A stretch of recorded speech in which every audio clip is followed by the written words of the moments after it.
नमस्कार, हमारी खास पेशकश में आपका स्वागत है। मैं हूं मनोज मानस और आज हम बात कर रहे हैं उत्तर प्रदेश सरकार के 8 साल बेमिसाल।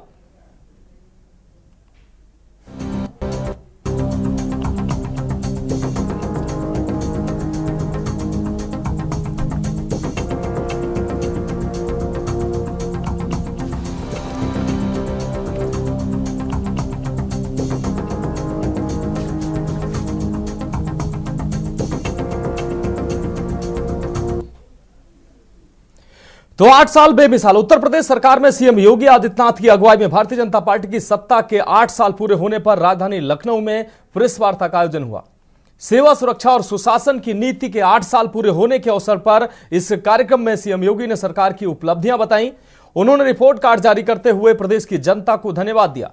सीएम योगी ने सोमवार को आयोजित कार्यक्रम में राज्य में 8 साल के दौरान आए व्यापक परिवर्तन का भी जिक्र किया और जिक्र करते हुए अन्नदाता किसानों से लेकर महिलाओं तक के लिए सरकार की तरफ से किए गए कार्य का उल्लेख किया। उन्होंने उत्तर प्रदेश में कानून व्यवस्था से लेकर अपराधियों के खिलाफ अभियान तक का जिक्र किया। उन्होंने कहा कि डबल इंजन की सरकार ने विकास के कार्य किए हैं, जीडीपी में उछाल आया है और कानून व्यवस्था में सुधार हुआ है। कानून व्यवस्था के राज का भी उन्होंने जिक्र करते हुए योगी ने कहा कि हर क्षेत्र में यूपी आगे बढ़ रहा है। उन्होंने 2017 से पहले प्रदेश में कानून व्यवस्था की बदहाली के बारे में बताते हुए कहा कि बेटी से लेकर व्यापारी तक पीड़ित रहते थे, दंगे और हिंसा होती थी, अपराधियों का बोलबाला था। पहले यहां पहचान का संकट था, आज किसान खुशहाल है, आमदनी बढ़ी है। वहीं एक तरफ सरकार के 3 साल पूरे होने पर बीजेपी की ओर से हर जिले में प्रेस कॉन्फ्रेंस कर रिपोर्ट कार्ड जारी किया जा रहा है। वहीं दूसरी ओर समाजवादी पार्टी के मुखिया जो हैं अखिलेश यादव ने सोशल मीडिया के जरिए अपनी प्रतिक्रिया दी। उत्तर प्रदेश सरकार के 8 साल पूरे होने पर उन्होंने प्रतिक्रिया दी। उन्होंने एक्स पर लिखा, 8 साल यूपी बर्बाद, सवाल ही सवाल। वहीं उत्तर प्रदेश कांग्रेस के प्रदेश अध्यक्ष अजय राय ने सरकार के 8 साल पूरे होने पर 8 सवाल किए हैं। शिक्षा, बेरोजगारी, अपराध को लेकर अजय राय ने सरकार से सवाल किए हैं। पहले मुख्यमंत्री की वो बातें हम सुनवाते हैं, उसके बाद अजय राय ने जो 8 सवाल सरकार से किए हैं वो हम आपको सुनाते हैं। जिस प्रदेश का युवा पहले अपनी पहचान के लिए मोहताज था, आज उत्तर प्रदेश का नौजवान हो, अन्नदाता किसान हो, उत्तर प्रदेश की कोई बेटी या बहन हो, या उत्तर प्रदेश का व्यापारी या उद्यमी, जीवन के किसी भी क्षेत्र का कोई युवा या समाज का कोई, आज जब उत्तर प्रदेश के बाहर आता है तो उसके सामने अब पहचान को छुपाने की समस्या नहीं होती।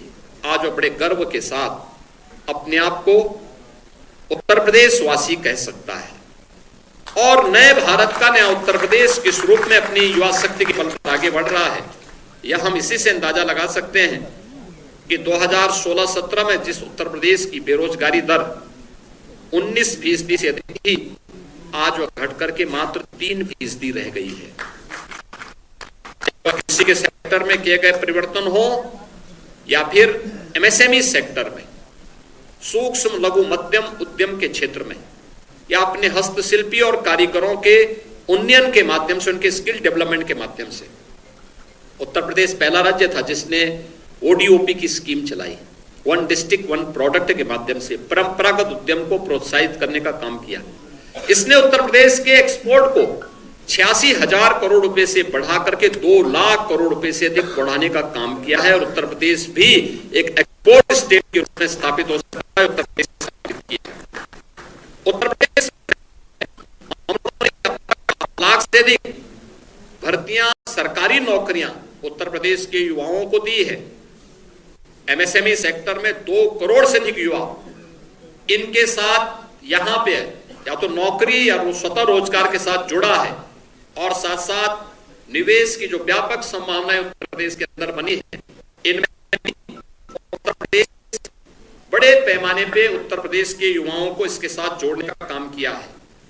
प्रदेश में आज के दिन पर 50 लाख से अधिक युवाओं को हमने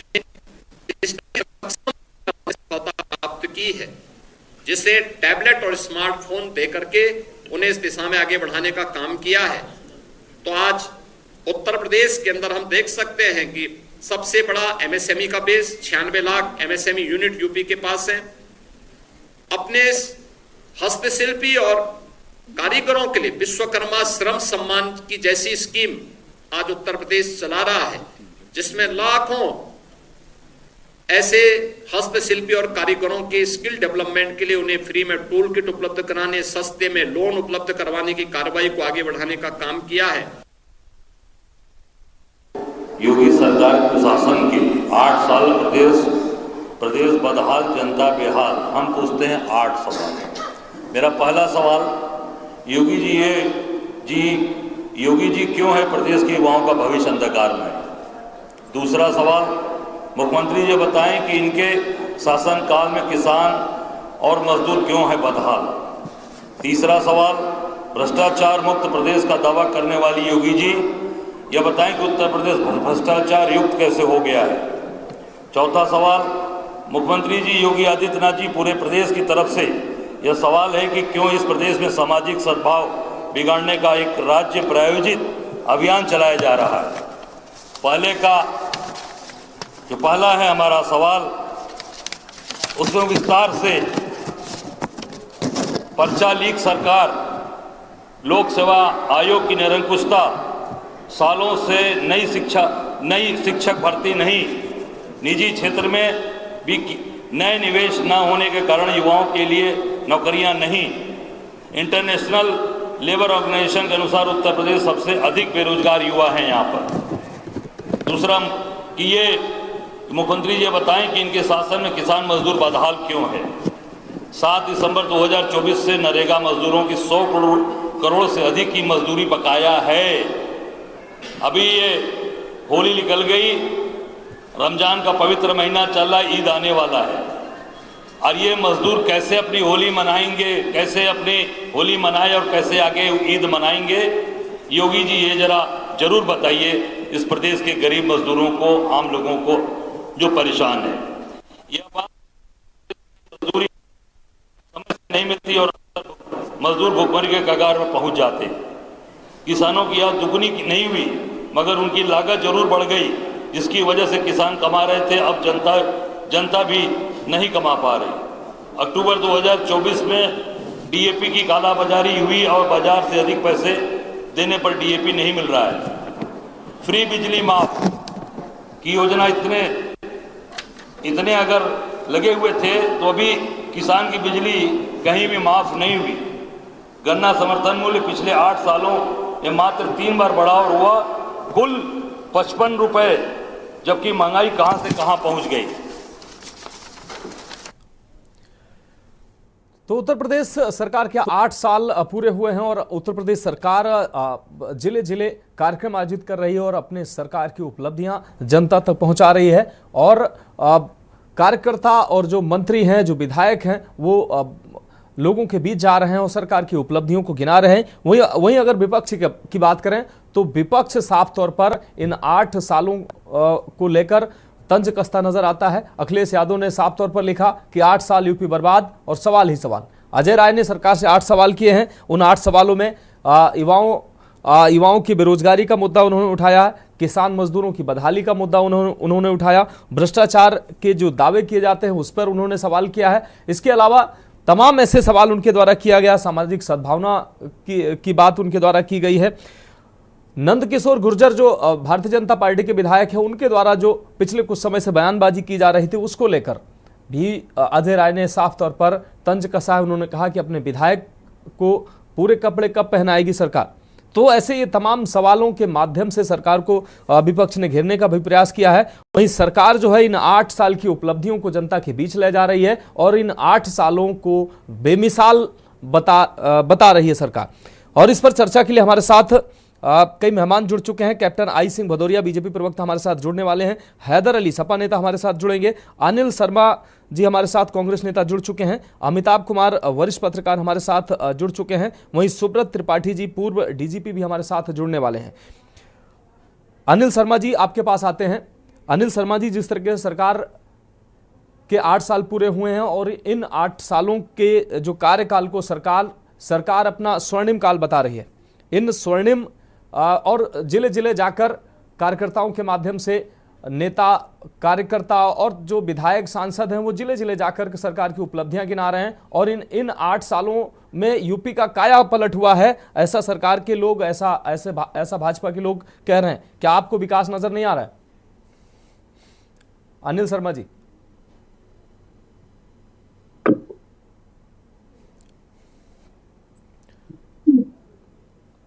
अनिल शर्मा जी, फोन अनम्यूट कर लीजिए। सभी को सादर प्रणाम जी। आज मनोज जी, उत्तर प्रदेश के सरकार के 8 साल पूरे हुए जी। आपको याद होगा जब सुशासन के 30 माह, उत्तर प्रदेश सरकार के सुशासन के 30 माह पर जश्न मनाया गया था, तब इस सरकार ने एक वायदा किया था कि 2 साल के अंदर 25 लाख नौकरियां दी जाएंगी। कितनी सरकारी नौकरी दी गई? सड़कें चमन होंगी। तमाम जगह जब क्षेत्र में निकल पड़ेंगे, आम जनमानस का दर्द देखिए। कितनी सड़कें, खरंजे और नालियां गड्ढे से, गंदगी से लबालब हैं। स्वास्थ्य का क्या व्यवस्था है? स्वास्थ्य केंद्रों पर आज भी चले जाइए, वहां इलाज करते हुए कभी डॉक्टर मिलेंगे, कभी नहीं मिलेंगे, कभी नर्स या एएनएम जो है वो इलाज कर रहे होंगे और कभी कभी वहां रहने वाले चपरासी इंजेक्शन लगा रहे होंगे। शिक्षा का स्तर तो गिरा दिया है। कितनी रोजगार, कितनी भर्तियां की हैं जी। किसान के साथ जो दुर्व्यवहार हो रहा है, डीजीपी की जो खाद की पोजीशन है, किस प्रकार से कितनी महंगी मिल रही है, ये व्यवस्था किस बात का सुशासन की बात करते हैं, समझ नहीं आता है। तमाम योजना ये लागू करते हैं, लेकिन उन योजनाओं का कितना पैसा जनता के बीच में जाता है, ये भी देखने वाली बात है। अपने शासनकाल में ये कहते हैं अपराध मुक्त, इनके खुद के नेता अपराध करते हुए नजर आते ही अपराध मुक्त कैसे हो गया? घोटालों की और भ्रष्टाचार की बात करें तो इनके तमाम लोग भ्रष्टाचारों में लिप्त नजर आते हैं और इन्हीं के पार्टी के लोग उन पर उंगलियां उठाते हैं। हमारी आवश्यकता भी नहीं पड़ रही है, तब तक तो इन्हीं के लोग उंगली उठाकर ये साबित कर देते हैं ये भ्रष्टाचार हो रहा है। कहीं कमरों में नोट जलते हुए मिलते हैं, कहीं कुछ व्यवस्था होती है। अपराध चरम पर है, शिक्षा का स्तर गिर रहा है, स्वास्थ्य का स्तर गिर रहा है, आम जनमानस चहु और गंदगी का अंबार है, सफाई व्यवस्था सुदृढ़ नहीं है। ये कहते हैं विकास। विकास अगर इसी को कहते हैं तो मैं तारीफ करता हूं ऐसे विकास की कि शायद जनता को भ्रमित करते रहिए और ऐसे विकास की वाहवाही करते रहिए। ठीक है। हाँ ठीक है अनिल शर्मा जी, आप हमारे साथ जुड़े रहिए। हमारे साथ captain I Singh Bhadauria ji, BJP प्रवक्ता, हमारे साथ जुड़ चुके हैं। भदौरिया जी, चर्चा में आपका भी स्वागत है।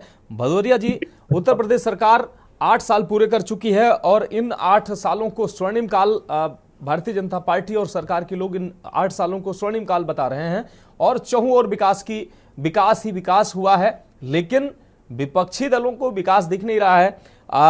अनिल शर्मा जी साफ तौर पर सड़क सुरक्षा, स्वास्थ्य, शिक्षा, बेरोजगारी, सुशासन और अपराध, ये तमाम मुद्दों को लेकर साफ तौर पर सवाल कर रहे हैं कि आज भी ये मुद्दे वहीं के वहीं बने हुए हैं। देखिए, सर्वप्रथम मैं सभी को, जो भी पैनलिस्ट हैं, आप सभी को मैं नमस्कार बोलूंगा जी। नमस्कार भैया। आज उत्तर प्रदेश में जिस तरह से जो शासन एक अच्छा लॉ एंड ऑर्डर दिया है, एक अच्छी व्यवस्था वहां दी है जी, वो बहुत ही सराहनीय है। उसके लिए मोदी जी को, योगी जी को पूरा देश सराह रहा है और तारीफ भी कर रहा है। पहला उदाहरण आपको मैं यहीं से शुरू कर दूंगा कि जिस तरह से कुंभ में 67 करोड़ लोग आए और इतनी बेहतरीन व्यवस्था, वो देख के हैरान थे। मैं भी वहां थोड़े दिन नहीं, मैं वहां 12 दिन रुका था। कुंभ में ही रह के मैंने वहीं पर 12 दिन रह के कलम पास किया था। तो वहां एक हमारे मिलने जुलने दूर के डॉक्टर थे, यहाँ कनाडा में वो रहते हैं, तो वो आए हुए थे। जो हमारी फोन पे चर्चा हुई तो उन्होंने हमसे संपर्क किया, तो वो कह रहे थे, बोलो पहला मेरा जिंदगी का ऐसा ये अवसर है कि इतनी अच्छी व्यवस्था बोले हमें कुंभ में देखने को मिली है। बोले इतनी अच्छी व्यवस्था, साफ सफाई तो हम कनाडा में नहीं देख रहे हैं। बोले जब मैं सुबह सो के जगता हूँ तो रोड पे एक कहीं तिनका, एक कागज का टुकड़ा भी नजर नहीं आता। उससे पहले सफाई व्यवस्था दुरुस्त हो जाती है। तो ये जो है ना 67 करोड़ लोगों को संभाला हर तरह से, किस तरह से कितनी वहां पर देख रेख करी गई, तो वो चीज इनके ऊपर हजम नहीं हो पा रही, इसलिए इन्हें लगता है कि उत्तर प्रदेश में कुछ नहीं है।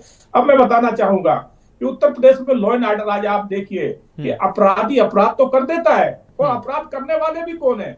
समाजवादी के लोग, दूसरे नहीं निकलते, इन्हीं के लोग निकलते हैं। मगर अपराध करते ही तुरंत उनके नकेल डाल दी जाती है, उनको अरेस्ट कर लिया जाता है, और दोबारा वो उनको इस लायक कर दिया जाता है कि अपराध ना कर सके। मगर इनके टाइम में अपराधी खुले घूमते थे, कभी उनके ऊपर एफआईआर भी नहीं होती थी। तो आज वहां व्यापारी सुरक्षित है, आज वहां बहन बेटियां सुरक्षित है, और विकास जिस तरह से उत्तर प्रदेश में हुआ है, आज हर व्यापारी, हर बिजनेसमैन उत्तर प्रदेश में इन्वेस्ट करना चाहता है। इनके कार्यकाल में लोग आते जरूर थे इन्वेस्ट करने के लिए, मगर वहां की हालात देख के वो भाग जाते थे, एक भी इन्वेस्टर वहां नहीं काम करता था। मगर आज बड़ी बड़ी कंपनियां वहां काम कर रही, तो ये हमने दिया है। इंफ्रास्ट्रक्चर आप देखिए उत्तर प्रदेश में कितने बेहतरीन है। आज हम वहां मेडिकल कॉलेज जो है ना जिला लेवल पे बना रहे हैं, इसी तरह से एम्स बना रहे हैं, इसी तरह से हम इंजीनियर कॉलेज बना रहे हैं।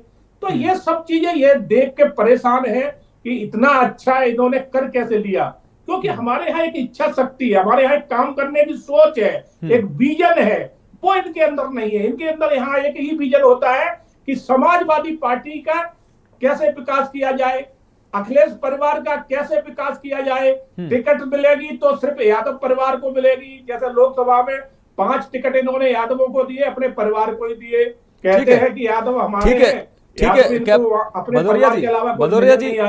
भदौरिया जी हमारे साथ बहुत सी बात अमिताभ जी जुड़े हुए हैं, अमिताभ कुमार जी, उनको भी चर्चा में शामिल कर लेते हैं। आपके पास फिर से आते हैं। अमिताभ जी, चर्चा में आपका स्वागत करते हुए, जिस प्रकार से सरकार के 8 साल सर पूरे हुए हैं, 8 साल की उपलब्धियां जो है वो तमाम उपलब्धियां सरकार गिना रही है, स्वास्थ्य के क्षेत्र में, शिक्षा के क्षेत्र में, रोजगार के क्षेत्र में और सामाजिक विकास के क्षेत्र में।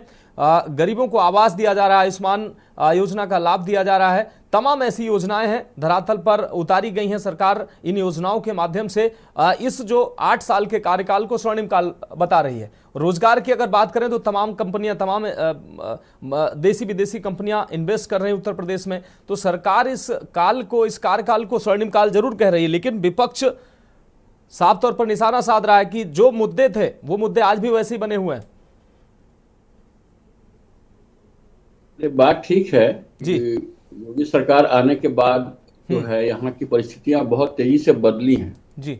मैं तेजी से बदली हैं कह रहा हूँ, क्योंकि जिस नए विजन के साथ काम शुरू हुआ था, जिसमें जो सबसे ज्यादा जरूरी था प्रदेश को जो है आर्थिक जो अव्यवस्था थी यहाँ पे, तरह से बीमारू प्रदेश ये होता था, बीमारू प्रदेश से बाहर, और फिर जो सुरक्षा व्यवस्था थी वो सबसे ज्यादा यहाँ पे खतरनाक स्थिति में थी जी। बहुत ही भयानक अवस्था थी। कई जगह लोगों के अपने साम्राज्य चला करते थे गुंडे बदमाशों के, और चोरी चकारी, छीना झपटी, लूटपाट जैसी हरकतें शाम होते ही शुरू हो जाया करती थी। बहुत सारे शहरों की हालत बहुत खराब हुआ करती थी, बिजली की अवस्था बहुत खराब थी, सड़कों की अवस्था बहुत खराब थी। तो ढांचागत सुधार और पुलिस प्रशासन में सुधार निश्चित रूप से बहुत ही बड़े पैमाने पर जी।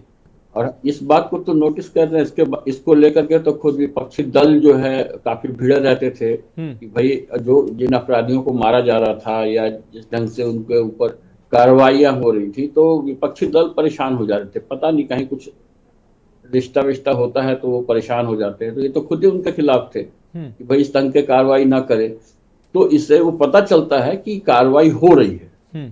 और सुरक्षा व्यवस्था आप देखिए, करीब 7-8 शहरों में कमिश्नरी व्यवस्था है वो लागू किया गया, ताकि जो पुलिस को तत्काल निर्णय लेने में आसानी हो और छोटे मोटे मामलों में वो खुद जो है कार्रवाई कर सके सीधे सीधे, हर बार कोर्ट में जाने की जरूरत ना पड़े, क्योंकि वो बहुत सख्त जरूरत थी। जितने यहाँ के उद्दंड हो गए थे अपराधी, जितने मन जिनका उतना बढ़ गया था, क्योंकि पॉलिटिकल संरक्षण हमेशा हुआ करता था, तो उस पर काफी काबू पाया गया है। ढांचागत सुधार निश्चित रूप से हुआ, ऐसा नहीं है कि अखिलेश जी के समय में ढांचागत सुधार नहीं हो रहा था, उनका भी ध्यान था कुछ एक्सप्रेसवे, हाईवेज वगैरह पे, लेकिन इधर बहुत तेजी से अभी 7-8 जो है एक्सप्रेसवेज पे काम चल रहा है। तो प्रदेश के अंदर इतने बड़े पैमाने पे जो सड़कों का बनना, सड़कों का ठीक होना, बहुत इंपॉर्टेंट मायने रखता है कि जब आप अपने आर्थिक बेहतरी का काम कर रहे होते हैं उसमें ये बहुत मायने रखता है। फिर जैसा योगी जी ने कहा कि कृषि क्षेत्र को उन्होंने बहुत ध्यान दिया, सीमांत किसानों के 36,000 करोड़ के कर्जे इन्होंने आने के बाद माफ किए थे। और फिर कृषि के लिए जो नए किसान विकास केंद्र बनाए गए, किसानों को उत्पादन बढ़ाने में कैसे उनको मदद दिया जाए। उत्पादन जो है, अनाज का उत्पादन बहुत 13.5% जो है वो हो गया है, इसका जीडीपी पे असर आया है। तो इससे पता चलता है कि जो आर्थिक व्यवस्था है उसको ठीक करने में ये बेस जो था, मूल काम जो होना चाहिए था वो इन्होंने किया। गन्ना मिलों का हम लोग जानते हैं किसानों की क्या हालत थी, आत्महत्या करते थे किसान, हजारों करोड़ रुपए उनके बकाया रहते थे और वो भुगतान नहीं हुआ करता था। और अभी एक मैं डेटा देख रहा था, एग्जैक्टली डेटा मैं नहीं बता पाऊंगा, लेकिन पिछले 8 सालों में इतना गन्ना खरीद का भुगतान हुआ है जितना पिछले 22 सालों में नहीं हुआ था, उससे कई गुना ज्यादा, 60,000 करोड़ ज्यादा का भुगतान हुआ है। कई मिलें जो एकदम डूबने के कगार पे थी उनको बचाया गया, सुचारू किया गया। 3 नई मिलें खुली गई, करीब 38 मिलें जो हैं उनको एक्सटेंशन दिया गया। तो उस फील्ड में भी काफी काम हो रहा है, किसानों को निश्चित रूप से बेहतर सुविधाएं मिल रही हैं। फिर सोलर सिस्टम से उनको सपोर्ट किया गया पीएम के कुसुम योजना के तहत। इसके अलावा जो ग्रामीण क्षेत्रों में आवास बनाए गए, शौचालय बनाए गए, महिलाओं को वृद्धावस्था पेंशन दी गई। और रोजगार के क्षेत्र में देखिए बहुत काम हुआ है। वैसे तो सरकार दावा कर रही है 7.5 या 8.5 लाख के करीब युवाओं को नौकरियां दी गई हैं, जो सीधे 1.5 लाख से ज्यादा पुलिस में भी नौकरी दी गई है। उसके अलावा देखिए जो ऋण योजना जो थी उसने बहुत बड़े पैमाने पे बिल्कुल कहीं ना कहीं विकास जो मुख्यमंत्री जो दावा कर रहे हैं वो विकास जरूर हुआ है। सर एक ब्रेक का वक्त है, चर्चा जारी रहेगी एक ब्रेक के वक्त। ब्रेक के बाद जल्द हाजिर होंगे। आप देख रहे हैं के न्यूज, खबरों का सारथी। 45 दिन तक चले महाकुंभ में कोटि कोटि श्रद्धालुओं के साथ सत्ता के शीर्षस्थ महानुभाव भी बने पुण्य के भागीदार। समरसता के महाकुंभ में राष्ट्रपति द्रौपदी मुर्मू ने पवित्र डुबकी लगाई तो उपराष्ट्रपति जगदीप धनखड़ परिवार सहित आस्था के स्नान में शामिल हुए। भेदभाव खत्म करने वाले महाकुंभ में देश के यशस्वी प्रधानमंत्री नरेंद्र मोदी पहुंचे तो कोटि कोटि श्रद्धालुओं की तरह इसकी दिव्यता भव्यता के दर्शन करते दिखे। प्रदेश के मुख्यमंत्री माननीय योगी आदित्यनाथ ने केंद्रीय गृह मंत्री अमित शाह के अलावा भूटान नरेश जिग्मे खेसर नामग्याल वांगचुक सहित कई विशिष्ट अतिथियों के साथ इन विशेष क्षणों को साझा किया। सनातन गर्व के महापर्व में नेपाल के पूर्व राजा ज्ञानेंद्र शाह के अलावा गुजरात, महाराष्ट्र, हरियाणा, राजस्थान, मध्य प्रदेश, उत्तराखंड, सिक्किम सहित कई राज्यों के मुख्यमंत्री शामिल हुए। कई राज्यों के राज्यपाल और कई दलों के नेता करोड़ों श्रद्धालुओं की तरह समता और समरसता के महाकुंभ में पहुंचे।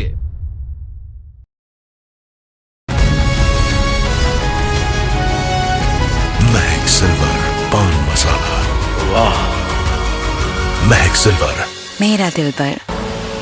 आप देख रहे हैं के न्यूज, खबरों का सारथी।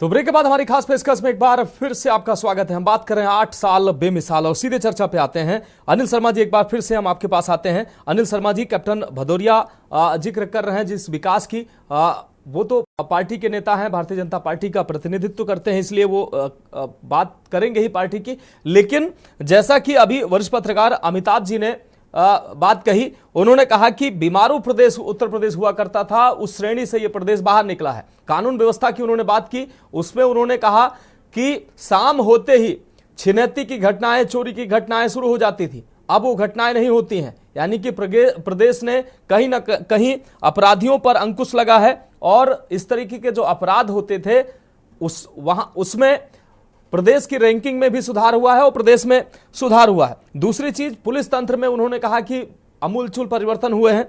कृषि के क्षेत्र में किसानों को तमाम लाभ दिए गए हैं।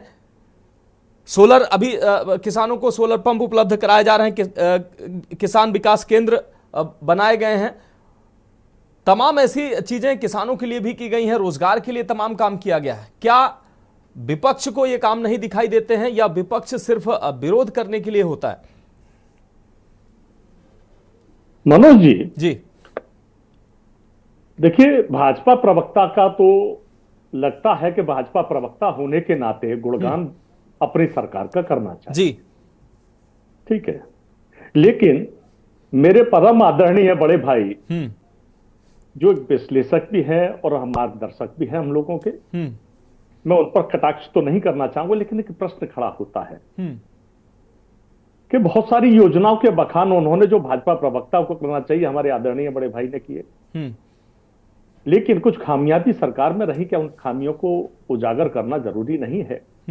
यह विपक्ष का दायित्व तो बनता है कि सरकार अगर कुछ गलत करती है बेशक, तो उस गलत को भी उजागर करने का काम विपक्ष को करना हो। नौकरी के लिए दुनिया के लोग कब यूपी आएंगे और नौकरी के लिए यूपी के लोग अन्य प्रदेशों में जाना कब बंद करेंगे? यह बहुत बड़ा प्रश्न है। दूसरी बात मैं पूछना चाहता हूं जी कि उत्तर प्रदेश में पहले बीमारू प्रदेश हुआ करता था। प्रश्न यह है कि इसमें बीमारू प्रदेश बताया गया है, तो बीमारू प्रदेश कब से था? पहले भी भाजपा की सरकारें रही जी, चाहे वो मरहूम नेता कल्याण सिंह जी रहे हो, राजनाथ सिंह जी रहे हो, राजनाथ गुप्ता जी रहे हो, क्या उनके समय भी बीमारू प्रदेश था? क्योंकि प्रश्न यह है ना कि वर्तमान में स्वस्थ प्रदेश हो गया और पहले बीमारू प्रदेश होता था, लेकिन क्या आज स्वास्थ्य की स्थिति ठीक है? बीमार की अगर स्थिति देखी जाए तो बीमार में अनिल शर्मा जी, जिले जिले मेडिकल कॉलेज बनाए जा रहे हैं, जिले जिले मेडिकल कॉलेज बनाए जा रहे हैं, अस्पताल बनाए जा रहे हैं, तमाम जो स्वास्थ्य सुविधाएं विकसित की जा रही हैं, मेडिकल की सीटें बढ़ाई गई हैं, ये विकास नहीं है तो क्या है? आपकी बात पर आता हूं, देखिए सुनिए, बड़े बड़े अस्पताल बनाइए, 8 साल हो गए सरकार को, 8 साल में कहां कहां आपके मेडिकल कॉलेज बने, कहां का स्वास्थ्य केंद्र बने, लेकिन प्रश्न यह है कि जहां जहां भी सामुदायिक स्वास्थ्य केंद्र है, प्राथमिक स्वास्थ्य केंद्र है, उनकी बदहाली पर कौन रोएगा? उनकी बदहाली को कब दूर किया जाएगा?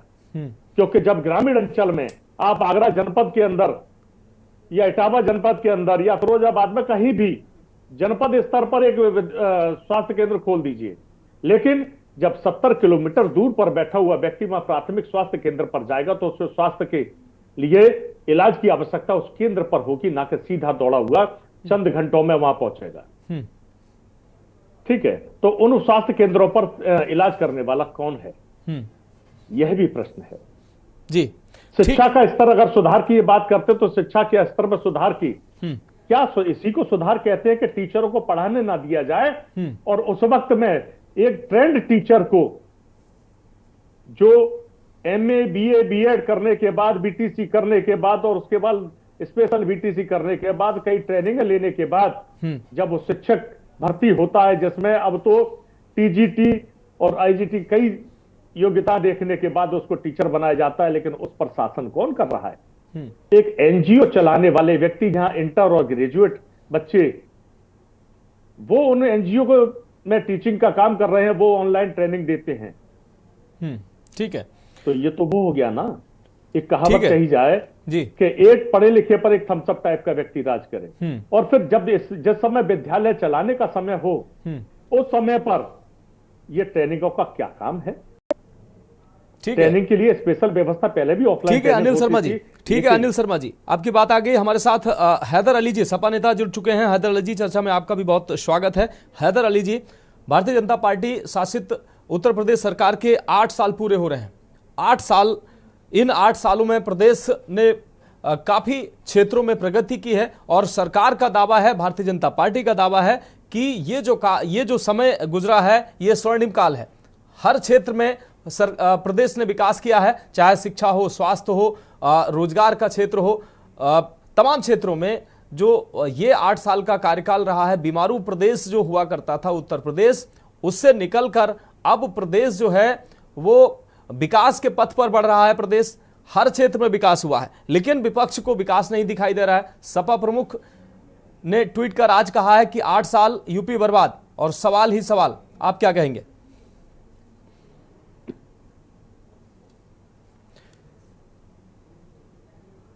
हैदर अली जी, फोन अनम्यूट कर लीजिए।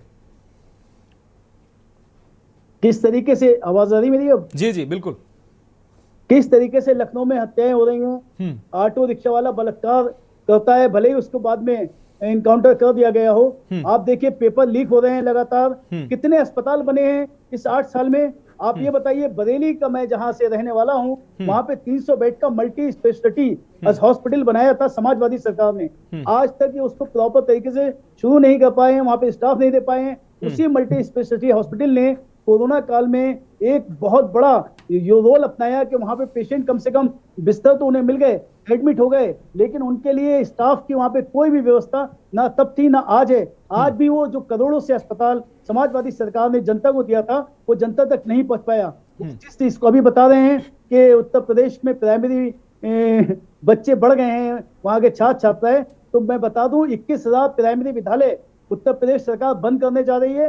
साथ ही साथ प्राइमरी स्कूलों की दुर्दशा देख लीजिए कि एक मामूली से गुंडा घुसकर कपड़े उतारकर शिक्षिकाओं से अश्लील और अभद्र व्यवहार करता है, और उत्तर प्रदेश शासन का बुलडोजर, जिसको मशहूर कहा जाता है कि बुलडोजर से सारे जवाब दिए जाते हैं, बुलडोजर शांत हो जाता है, बुलडोजर वहां पे नहीं चलता है। तो इसलिए सिर्फ उत्तर प्रदेश को बदहाली की ओर ले गए। उत्तर प्रदेश में ना रोजगार है, ना उत्तर प्रदेश में कानून व्यवस्था उचित है। नारी के सम्मान पे बड़ी डींगे हाँकते थे कि रात में 3 बजे भी नारी यहाँ से निकल जाती है, 12 बजे तो लखनऊ से उमलियाबाद उठा के ले जाते हैं और वहां बलात्कार करते हैं। तो ये उत्तर प्रदेश जो 8 साल बेमिसाल कह रही है भारतीय जनता पार्टी, वास्तविकता ये 8 साल बदतर और बदहाल है उत्तर प्रदेश।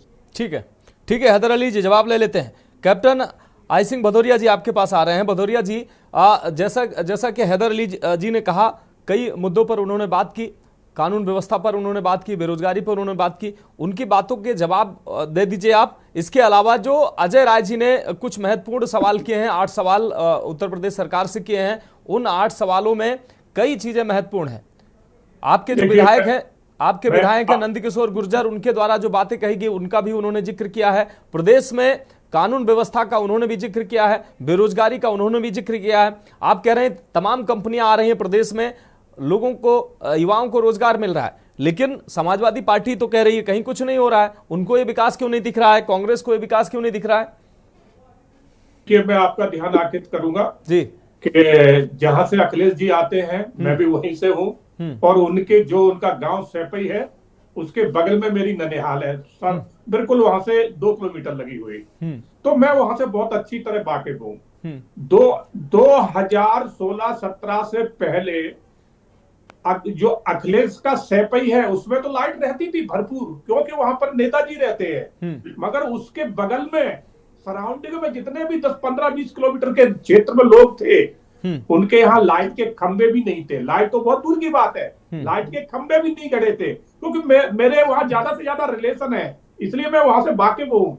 मगर जब ये हमारी सरकार आई है, बीजेपी सरकार आई है, आज पूरे वहां उत्तर प्रदेश में, वहां की तो बात छोड़ ही दो, मैनपुरी की पूरे उत्तर प्रदेश में अगर सिंगल भी घर है तो लाइट पहुंच गई है। मगर इनके काल में लाइट लगाना ठीक नहीं समझते थे।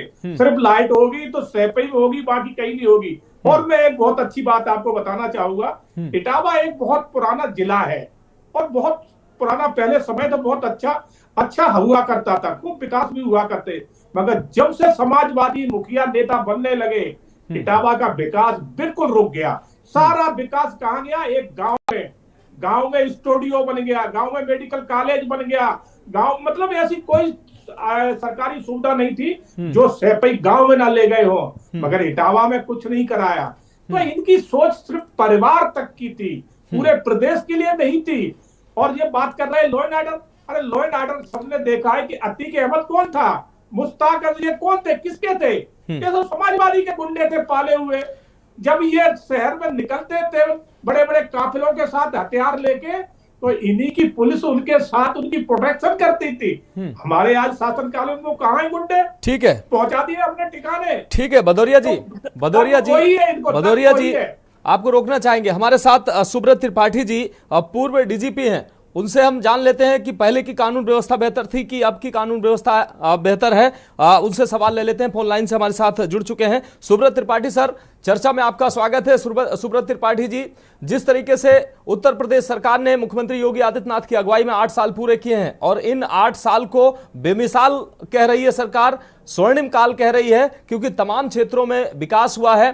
कानून व्यवस्था पर खासकर मुख्यमंत्री हमेशा जोर देते रहे हैं और उनका दावा है कि प्रदेश में कानून व्यवस्था पहले से बहुत बेहतर हुई है। तमाम एनकाउंटर हुए हैं, अपराधी प्रदेश छोड़कर भाग गए हैं और अब जो है पुलिस तंत्र में काफी अमूलचूल परिवर्तन हुए हैं। आपकी अगर नजर से अगर देखा जाए तो पहले और अब इन 8 सालों में कितना बदलाव कानून व्यवस्था में देखने को मिला है और अपराधी कितने बेखौफ नजर आ रहे हैं, महिला सुरक्षा पर कितना काम हुआ है प्रदेश में?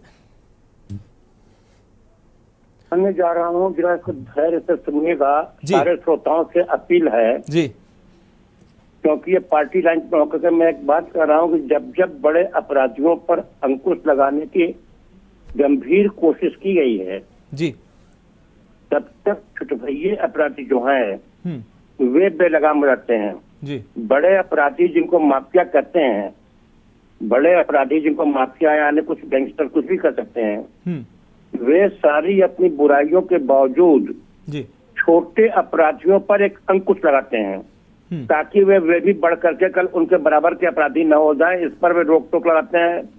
बड़ी मछली छोटी मछली को खा जाती है, अपने में गैंगवार करके कुछ कुछ हम करते हैं। लेकिन अगर बिना नीचे की व्यवस्था को छोटे अपराधों पर चौबंद किए हुए जी, आज ये जो देखा जा रहा है, जो छोटे अपराधों में उपेक्षित हो रहे हैं, जैसे कि मान लीजिए किसी ने 2 थप्पड़ मार दिए, किसी ने 4 लात मार दिए, इसमें जो विधायकों का पहले हस्तक्षेप होता था सदा बुराई के लिए नहीं होता था, विधायक अच्छे काम के लिए करता था। आज कोई आदमी अगर सताया जाए तो छोटे अपराध में जिसके लिए बड़े अधिकारियों पर समय नहीं होता है, थाने पर सुनवाई वो नहीं हो पा रही है जो कि पहले होती थी। हाँ, बड़े अपराधियों पर अंकुश लगा, लेकिन क्योंकि नेताओं का हस्तक्षेप समाप्त हो गया, अति सर्वत्र वर्जयेत। अति जो है, अति का हस्तक्षेप भी बुरा है, लेकिन अति का हस्तक्षेप न होना भी बुरा है।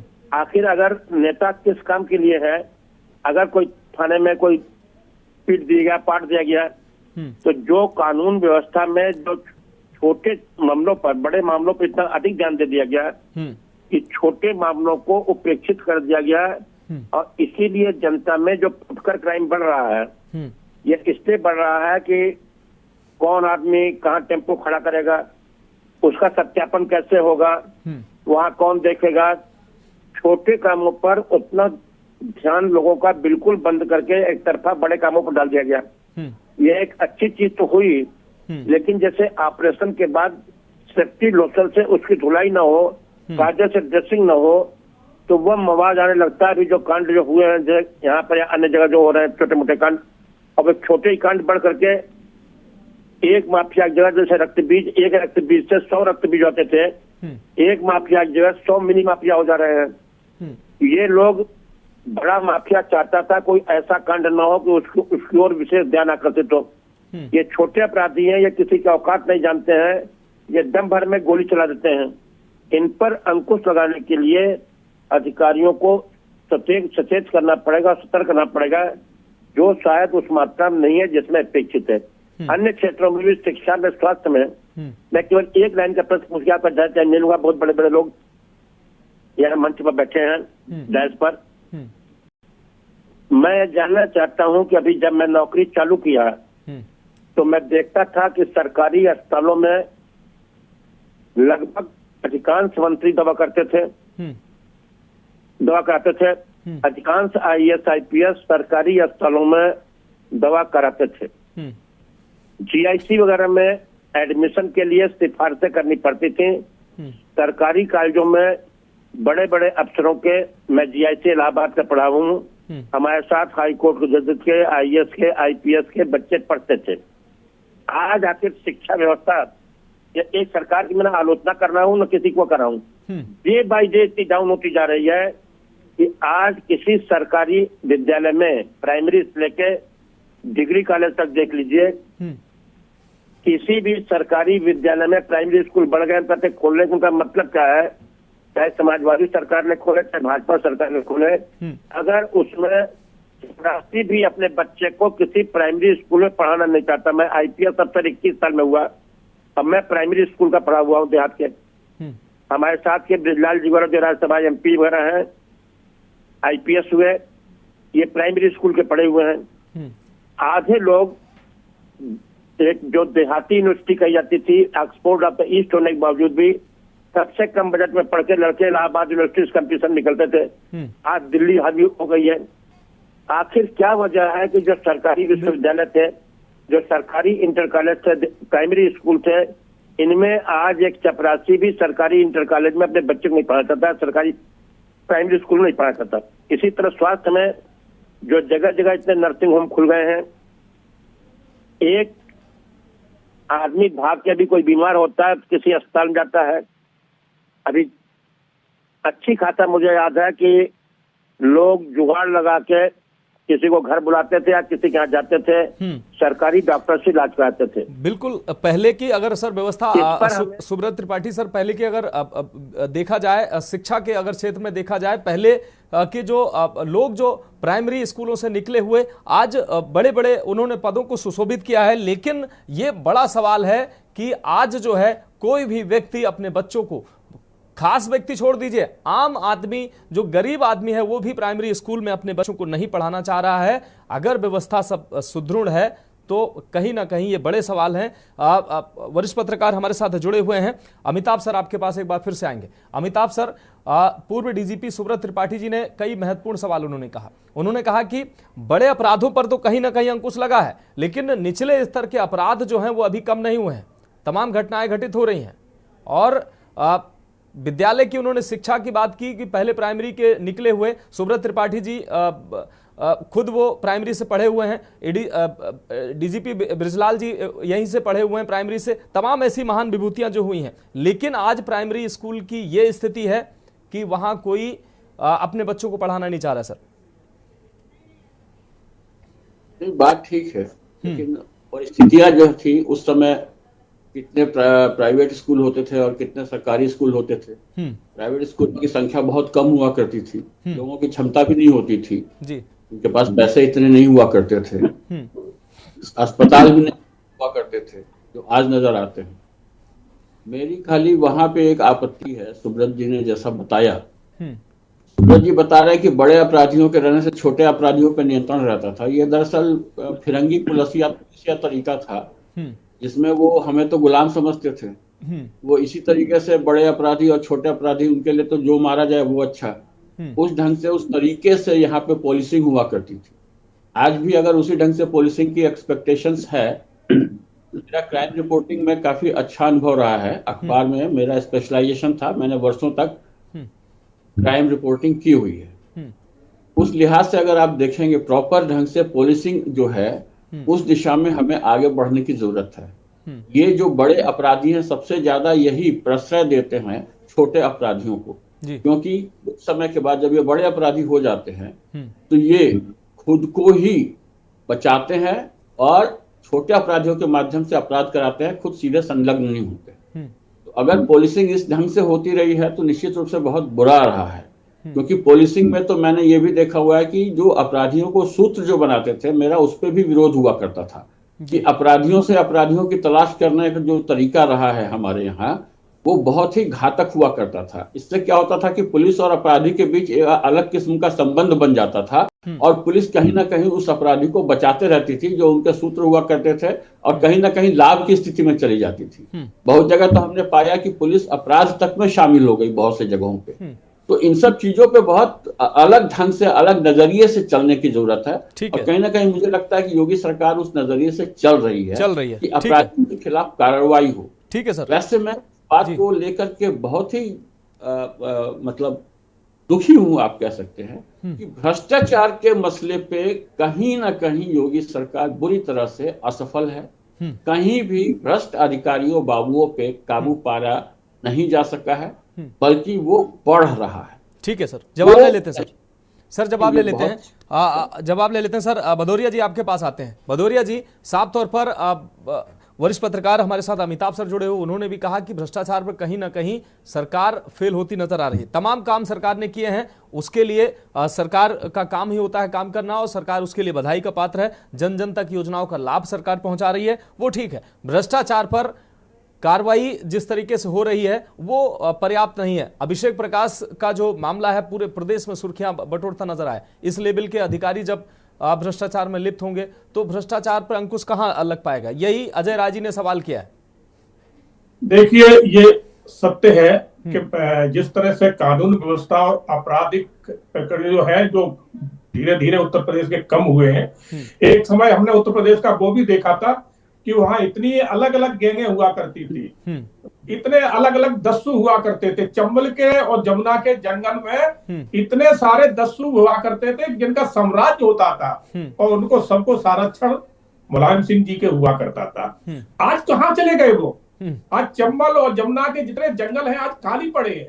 पहले ऐसा लगता था कि घर से कोई निकल जा, अरे जाना नहीं, पकड़ हो जाएगी, और पकड़ होने के बाद उसकी फिरौती होती थी, उसकी हैसियत अनुसार उससे पैसा मांगा जाता था। नहीं है तो आप अपनी जमीन बेचे, घर बेचे, मगर उसको पैसा देना पड़ेगा, तभी उनका बच्चा छूटता था। आज कहीं भाजपा का शासनकाल में ऐसी कोई पकड़ हो रही है, कोई ऐसे काम हो रहे हैं, मगर ये समाजवादी कार्यकाल में सब कुछ होता था।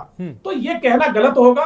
पुलिस में भी हर तरह के लोग हैं, पुलिस के भी बहुत अच्छे लोग हैं, बहुत सम्मान से नौकरी करते हैं, और पुलिस में ऐसे ऐसे अधिकारी हैं कि जिन्होंने भ्रष्टाचार में उन्हें जेल में जाना पड़ा, अपनी नौकरी भी गंवाना पड़ी है। तो सब तरह के सब जगह लोग हैं। और रही बात जैसे छोटे अपराधी बड़े अपराधी, ठीक है, छोटा बड़ा नहीं होता, ठीक है भदौरिया, अपराधी अपराधी होता है, चाहे वो छोटा हो बड़ा हो। ठीक है भदौरिया जी, भारतीय जनता पार्टी होगी सरकार में, हमने सारे ही अपराधियों को खत्म किया है, ठीक है भदौरिया जी, ठीक है भदौरिया जी, ठीक है। अनिल शर्मा जी, छोटी सी टिप्पणी आपकी। जिस तरीके से भदौरिया जी कह रहे हैं कि अपराध में काफी अंकुश लगा है, तमाम क्षेत्रों में सरकार लगातार विकास कर रही है, और ये 8 साल स्वर्णिम काल है सरकार के, आप क्यों नहीं मान लेते हैं? मानना पड़ेगा साहब, दबाव है सरकार का। ये तो सत्ता ऐसी है जी कि ये लोकतंत्र की आवाज को दबाने का काम करती है। एक छोटा सा प्रश्न ये है कि आगरा कैंटोनमेंट बोर्ड में जी जो सरकारी संपत्ति कैंटोनमेंट बोर्ड की है, उनमें कई कोठियां हैं सर, जल्दी जिन पर सांसदों को अब अनैतिक रूप से कब्जा दे दिया गया है, कुछ विधायकों को कब्जा दे दिया गया। ये भारतीय जनता पार्टी के लोग हैं। तो ये अपराध की तो भाई ये बात करेंगे। दूसरी बात, पुलिस प्रशासन इनके इशारे पर चलता है, भ्रष्टाचार चरम पर है, इसको ये स्वीकार करेंगे ही। अपराध की ये बात करते हैं कि पूरी तरह प्रदेश में अपराध खत्म हो गया। अगर प्रदेश में पूरे में अपराध खत्म हो गया तो बलात्कार करने वाले कई जनपदों में बीजेपी के लोग निकलते हैं। ठीक है, ठीक है, माफिया इनके बीजेपी के लोग। हैदर अली जी आपके पास आते हैं। हैदर अली जी, सरकार कह रही है 8 साल बेमिसाल, आप कह रहे हैं 8 साल यूपी बर्बाद। सवाल ही सवाल, क्यों नहीं मान लेते हैं आपकी 8 साल बेमिसाल रहे? और अगर कहीं ना कहीं सरकार अच्छे काम कर रही है तो सवाल तो जरूर उठाने चाहिए। विपक्ष के नाते सरकार केवल अपनी पीठ थपथपाने का काम करती है। सरकार में कुछ अगर गलत हो रहा होगा तो विपक्ष सवाल जरूर उठाएगा, लेकिन अगर अच्छे काम हो रहे हैं तो उसके लिए आपको मान लेने में क्या बुराई है? देखिए 2017 में जब इनकी सरकार बनी थी, इन्होंने कहा हैदर अली जी से सवाल है। अनिल शर्मा जी, समय इजाजत नहीं दे रहा है। हैदर अली जी, आप अपनी प्रतिक्रिया दें। जी, पोती हुई और ठेकेदारों को लाभ पहुंचाने का काम किया गया। और ये देख लीजिए पूरे प्रदेश में कहीं भी जितने भी ठेकेदार हैं, इनके विधायक और सांसदों के चहेते ठेकेदार होंगे जिनको लाभ प्रदान किया जाए। ठीक है, हैदर अली जी जवाब दे दीजिए। हैदर अली जी, देखिए अभी भारतीय जनता पार्टी के प्रवक्ता जी ने कहा कि हमारे यहाँ बिजली व्यवस्था, एक थर्मल प्लांट, अगर थर्मल पावर प्लांट बीजेपी ने लगवाया हो तो उसका नाम बताएं।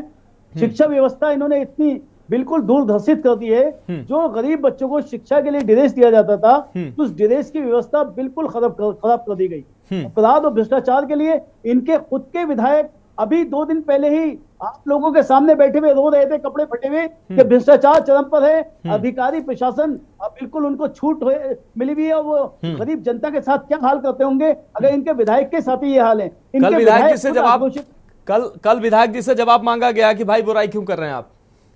जी मनोज भाई आवाज कल विधायक जी को नोटिस थमा दिया गया है कि भाई आप जवाब दीजिए कि सरकार की बुराई क्यों कर रहे हैं आप अपने होकर बुराई कर रहे हैं। प्रवक्ता बैठकर यहाँ पर लफाजी करेंगे और जो सच बोलने की हिम्मत करेगा उसको नोटिस थमा दिया जाएगा।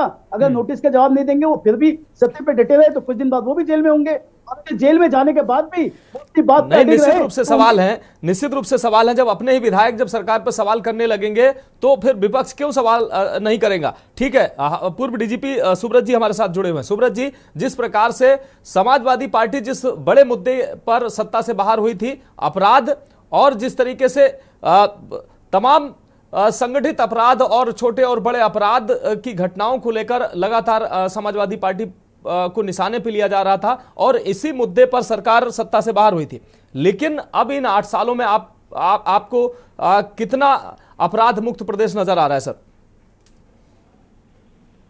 इसके सवाल यह है कि मेरा अपना फिर यह कहना है कि बड़े माफियाओं पर, भूमि पर, कब्जे पर, अवैध संगठित अपराध पर एक प्रभावी अंकुश लगा है। इसमें चाहे कोई स्वीकारे या न स्वीकारे, तथ्य होता है जी। लेकिन मेरा अब भी यह दृढ़ मत है कि सरकारी तंत्र, सरकारी या विपक्ष के नेताओं के दबाव से बिल्कुल मुक्त हो गया है। सर, मुख्यमंत्री सही दिशा में अपराध मुक्त प्रदेश करने की दिशा में सही काम कर रहे हैं? मैं उसको कह चुका कि एक सत्य है कि अपराध मुक्त करने की दिशा में एक महान प्रयास हो रहा है, लेकिन आगे जो कह रहा हूँ वो भी उतना ही महत्वपूर्ण है जी। लेकिन इसमें प्रशासन को बिल्कुल अनियंत्रित कर दिया गया है। अनियंत्रित कर दिया गया। आज जब कोई आदमी पकड़ के थाने ले जाया जाता है, सड़क पर जो चेकिंग होती है या जो पकड़ के थाने ले जाया गया, उस पर सत्ता या विपक्ष के किसी विधायक की जायज आवाज का, नाजायज आवाजें भी होती रही हैं, जायज आवाज का इंस्पेक्टर पर, सीओ पर, अफसर पर कोई असर नहीं है। आप यहीं बैठ करके जब 10 जिले के अफसरों से खाली फोन पर बात करने की कोशिश कर लीजिए और आप खुद देख लीजिए कितनों से आपकी बात हो पाती है, कितनों नहीं हो पाती है। बेशक सर, आप सही कह रहे हैं। हम हर रोज डिबेट करते हैं और इन ऐसी समस्याओं से हर रोज 2-4 होना पड़ता है। ठीक है सुब्रत सर, माफी के साथ, क्योंकि आगे समय इजाजत नहीं देता है। चर्चा में जुड़ने के लिए आपका बहुत शुक्रिया। कैप्टन भदौरिया आपका भी बहुत शुक्रिया, हैदर अली जी आपका भी बहुत शुक्रिया, अनिल शर्मा जी आपका भी बहुत शुक्रिया, और अमिताभ सर आपका भी बहुत शुक्रिया चर्चा में जुड़ने के लिए। लेकिन सवाल यही है, 8 साल बेमिसाल सरकार इन 8 सालों को जरूर कह रही है, लेकिन कहीं ना कहीं जिस तरीके से विपक्ष सवाल खड़े कर रहा है, उन सवालों पर भी गौर होना चाहिए कि जिन विषयों पर या जिन क्षेत्रों में अभी तक उस हिसाब का काम नहीं हुआ है या बेहतर काम नहीं हुआ है, या जिस पर सरकार पर लगातार सवाल होते रहे हैं, उस पर भी सरकार को ध्यान देना चाहिए। बेशक ये 8 साल बेमिसाल हैं, लेकिन कई अभी बड़े सवाल हैं जिस पर सरकार को काम करना है, और उम्मीद है कि सरकार इन सवालों का भी जवाब देगी और उन कामों को भी करेगी जिस पर विपक्ष सवाल कर रहा है और मीडिया सवाल कर रही है। तो फिलहाल हमारी खास पेशकश में अभी के लिए मेरे साथ इतना ही। मुझे दीजिए इजाजत और आप देखते रहिए के न्यूज़ इंडिया।